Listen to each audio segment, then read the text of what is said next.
It's not who you wake up to, but what on. Martin Burns Bedroom Furnishings. Australia is about to be highlighted again on the big screen right across the world with a film which is being described as a cross between Mad Max and Jewel of the Nile.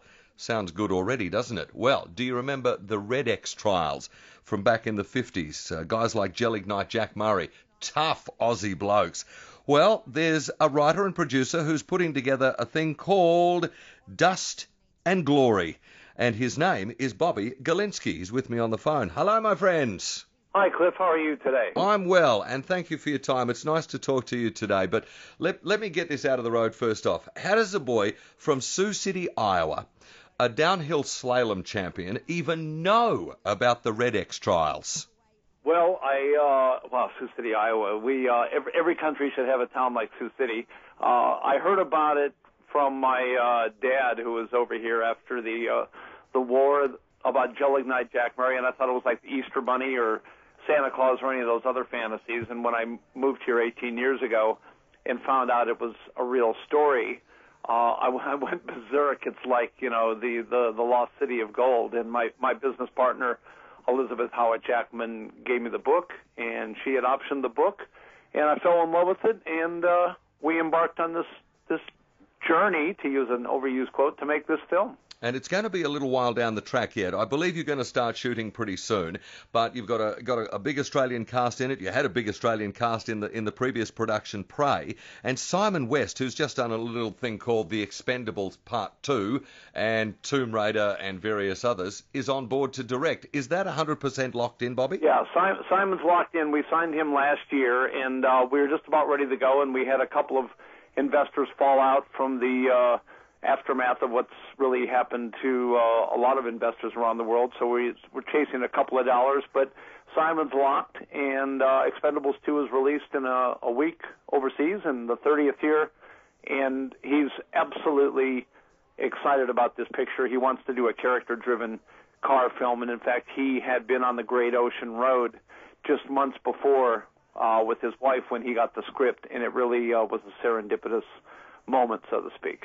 Bit of an elephant in the room. Ryan Gosling was featured in some tabloid shots just a week or so ago, and there is much conjecture that he's going to play the lead in this film. Is that true, Mr. Galinsky? I can't comment on whether he will play the lead, but I can comment that he and two other A-list actors are in discussions with the casting director for the American lead. Okay, what if I ask really nicely? Would you tell me? Well, if you'd pick up the shortfall of the money, I would have him come over to your house tonight for dinner. He's a real top favorite of ours. The three guys, the American that come over to try and sabotage the race, Christian Bale, Ryan Gosling, and Gerard Butler are really the top favorites of the production team. Christian Bale. I mean, what did he ever do? Really? What a hack. Exactly. But he's got one good film in him, we think, so we want to give him a shot. I think that's very generous of you indeed. Yeah. So the film's going to be out, a little bit further down the track. Yeah, Christmas 2013 is a target for us to have it out if we get it in the can by mid-2013, so that's the goal at this point. And you're going to be shooting some in Western Australia, I believe. We'll be shooting all around the country. The route of the cars, 200 cars started in Sydney at what is now Fox Studios at the old showgrounds, and they went up north through Newcastle, up to Cairns, over to northwest West Australia, down to Perth, of course, being the halfway mark, and then down through Adelaide and back to Melbourne, Canberra, Sydney. So we've taken a bit of license on how we're doing this, and some characters have been amalgamated.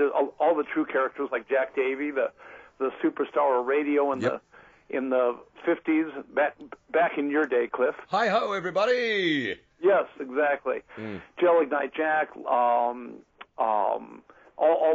the racing stars then, and some of the musicians and the foreign dignitaries and Jack Brabham and stuff.